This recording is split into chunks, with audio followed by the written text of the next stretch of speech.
the slopes, the terrain out there is real steep, so be very careful on the terrain. Do not get hurt. Make sure you're always wearing your orange vests and pay attention to your ground team leaders. Have you got anything to add, Kevin? I do have one thing to add. Aside from the safety that he gave, there are a lot of fallen trees out there. And I even noticed some trees that are broke off like halfway. Please be aware when you're grabbing onto stuff that it's fall and they're dead. Okay? I want a tree to fall on somebody's head. So watch where you're going. Other than that. Maj Jensen? No, I think you covered it all for other ones. Capt Boyle? Nothing? Capt Sewell? No, probably gonna assign someone to help me keep a comm journal. We'll take care of that. That's Okay. team stuff. Safety wise or any other? No, major nothing report? safety wise. Capt Brown? No, sir. Where's Cadet Cam? Alright, Cadet Shelby, have you got anything to add? Yes, sir. Alright. Oh, yes, one thing. Last time the ELT was by a cliff, and a cadet thought he could jump down. You are not jumping down off any cliffs, don't even go by cliffs. Don't climb down a cliff, don't jump down a cliff, stay away from cliffs. Yes. Do you all know who your buddies are? Yes, sir. Okay. Make sure you stay with your buddies out there. That's the best. That's one big safety issue. Does everybody know what to do if you get separated from your team out in the middle of the woods? Yes. What do you do? What? Just everybody, tell me. Make noise. Make noise, don't move, stay where you're at, make a whole bunch of noise, let the team get back to you, right? Yes, sir. What? Sir, what if, are we gonna be changing teams? No. Yes, sir. That is, I'm the incident commander, by the way, okay? Below me is the operations section chief, Capt Dean.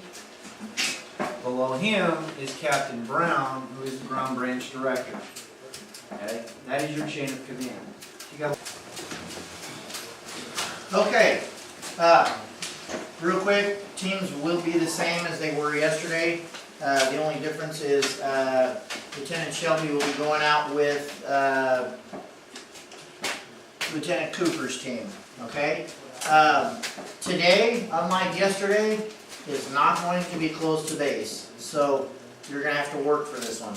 And everything that you learned over the past weekend, be safe, watch everybody, make sure you have water before you leave. Okay?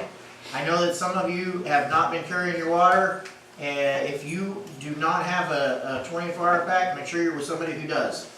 Okay? Yes, sir. Yes, sir. All right, I'm going to turn you over to your ground team leader.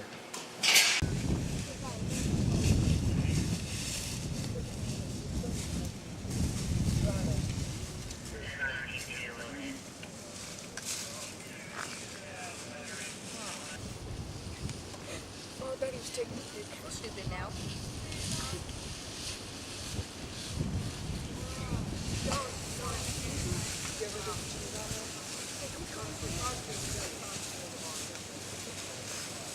Yes, hey, do you have a hot sauce set? Yes. Like tomatoes. Okay.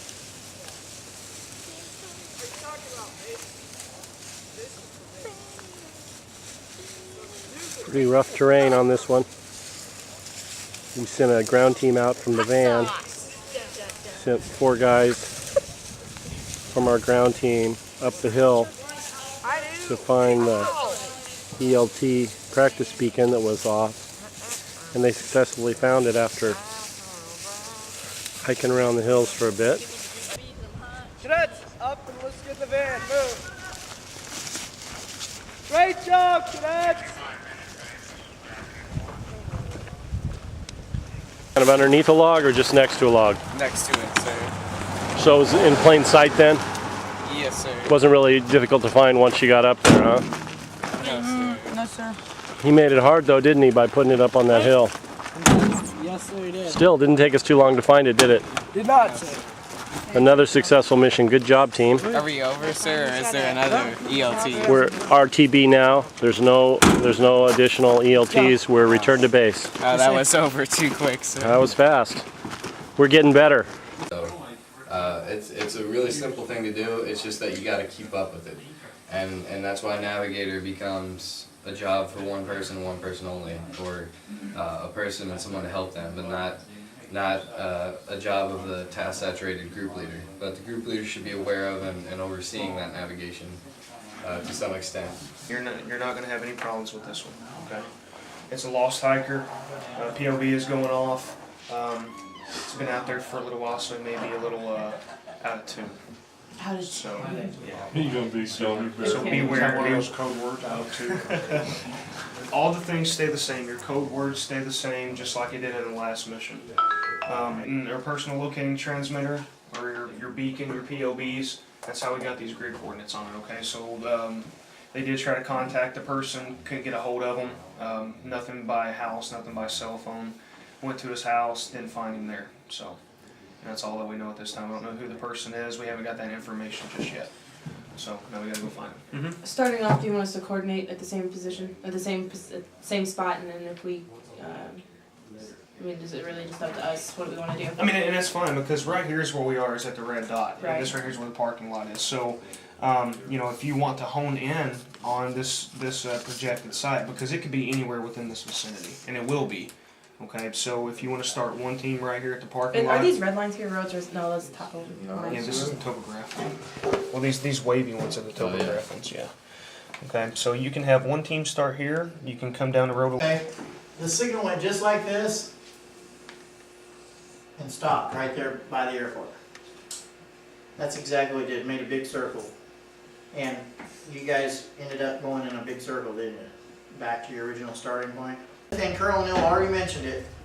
Search and rescue isn't just about getting out your equipment and following this and getting frustrated. It's also about, well, let's stop and think about our information for a second. Right? This wasn't an airplane. This was a hiker. Right? So it's possible a hiker is lost in the woods. And do you think they might try to find their way out? On radio, good job. Notice the more you use it, the easier it gets, right? Yes, sir. Yes, sir. That's why we use them as much as possible. Use the radio, you'll get better. Okay, does anybody else have any quick comments? A lot of senior members. Appreciate everybody that was here. Not just the staff, but those of you that came for training.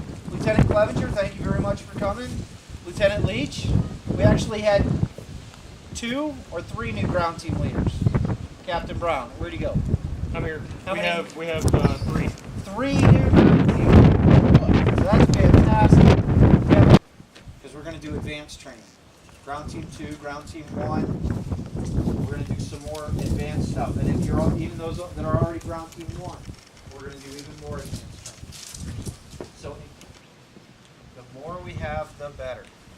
We had a great class. I'd like to thank, again, all the staff. Captain Brown did the ground team leader course. He did really, really good. You guys got led by the new ground team leaders. What'd you think? Did he do a good job? Yes, sir. All right, so let's give Capt Brown and Lieutenant Myers, I think it is. Lieutenant Myers is helping him out. Captain Dean and Captain Sewell. Now ground team leader, Cadet Major Gaitan. And Cadet Shelby, Cadet Second Lieutenant Shelby, you guys did an excellent job keeping everybody out of trouble, making sure they were doing the right thing. Thank you both very much. Certified to actually use a radio without supervision. So would Cadet Watts and Cadet Calandro report front and center? Come on up.